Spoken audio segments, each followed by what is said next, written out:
Author of The First Hostage and many other bestsellers. He's also served as a top advisor to leaders both here in the U.S. and in Israel, where he now lives. Joel Rosenberg, always good to see you. Great to be with you. Let me start by getting your reaction to the bombing of the Coptic Christians in Egypt. We've often talked about the threat to religious minorities in that area, and Egypt had really been working towards stability. This is a setback. It is. Look, radical Islam is trying to destroy Christian communities in Syria, in Iraq, now in Egypt. President El-Sisi's got his hands full. But it's interesting when you think of President Trump, as then candidate Trump, who are the two leaders he met with at the UN?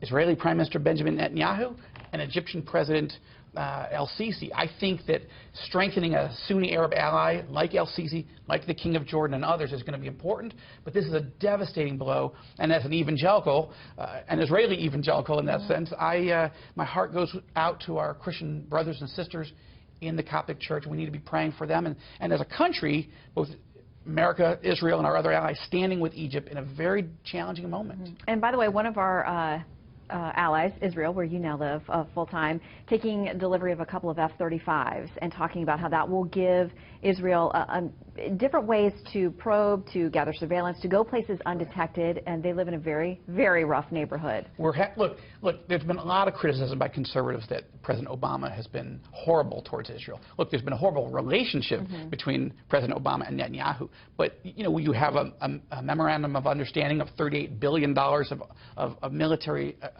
cooperation over the next 10 years, and these F-35s are critical both to U.S. national security and to Israeli, especially with the Iran threat rising. And as you know, it's been a bit of, like you said, many people say that our administration has been generally supportive of Israel. Maybe there was a lack of chemistry between President Obama and Prime Minister Netanyahu. Maybe that's a nice way to put that. But here is what Prime Minister Netanyahu has to say in a 60 Minutes interview that's coming up later. We have a clip of him talking about how he views incoming President Trump. I know Donald Trump. I know him very well. And I think his attitude, his support for Israel is clear. He feels very warmly about the Jewish state, about the Jewish people, and about Jewish people. There's no question about that.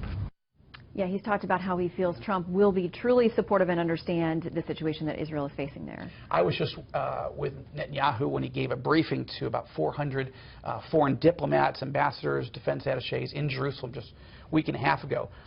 Netanyahu described himself as supremely optimistic about Israel's future. He didn't mention Trump in the speech, but the context seemed to be very strong. I now have a friend and an ally in the White House, and of course Vice President Mike Pence, I know him well, is strongly pro-Israel.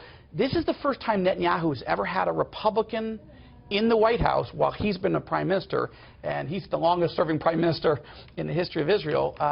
So this is, he's encouraged, and 83% of Israelis now say they believe that Trump will be pro-Israel. You look at the cabinet picks that are coming, General Mattis, Mike Pompeo at CIA, those are strong if you're looking for somebody who's focused on radical Islam and taking on both Iran and ISIS. I'm concerned about Tillerson. Obviously, we just had that segment. I think President Trump should be talking to a CEO of ExxonMobil and somebody who knows Putin well. But Putin is a serious challenge to the Middle East, in Syria. He's a challenge to NATO, Georgia, Ukraine, Crimea, the Baltics I'm concerned about. Tillerson does not strike me as a conservative, good choice to draw a line in the sand with Putin. Plenty of senators asking questions, and there'll be a thorough, obviously, so. hearing and vetting on if he is the peck, and we should know. We don't know, and it could be a head fake to make us feel better about somebody else. Compare how Trump is dealing with China, where he's talking tough, but he sends Terry Branstad, the governor of Iowa, as a friend to China to say, you've got somebody you can talk to. That's not how he's approaching Putin, and he needs to. All right, Joel Rosenberg, always good to see you. Good to see you, Chan. I appreciate it.